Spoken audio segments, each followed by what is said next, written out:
You've had a few days off here. Has this been kind of a little bit of a mini camp or training camp atmosphere since you've had these few days off in the middle of the season? I would say we've had a couple of good practices, particularly I think the 31st, and there's a little bit of recovery and catching your breath too. So I wouldn't probably call it training camp or mini camp. Yeah, what's some of the things the team just worked on since you had these few days off as a unit?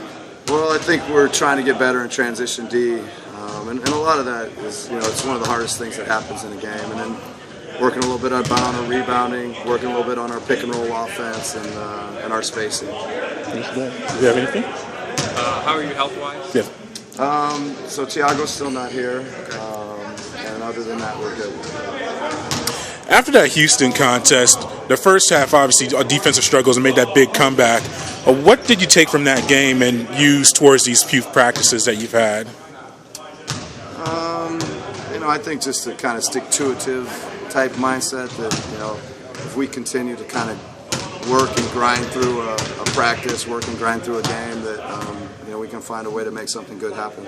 We saw Eddie get some time as well during that game. Can we expect to see a little bit more of him over these next few contests as he gets more incorporated to the NBA game? Yeah, no, I think, there's a good chance that we'll see Eddie. We'll just take it a game at a time, tomorrow in New York. Going back to the transition defense that you said you wanted to work on, what happens ideally for you in transition defense? Well, I think a lot of it just starts with your initial turn and sprint. That those first 2-3 steps have got to be great. You've got to be committed. You can't be, kind of hanging around and waiting. And then I think once you get to the other end, we've just got to find take care of the basket, the ball, and most dangerous, and it's not your man. I think sometimes either they have a bad habit or they may have played in other places where you run to your man, and we'd like to just find anybody and make sure everybody's covered, and we're still just working through some of those concepts. Kent had a big performance against Houston. Discuss his development since he's been here with your program, from a guy who was known just primarily as an quote energy guy, defensive guy, to now becoming a strong offensive performer for you. Yeah, he's really grown.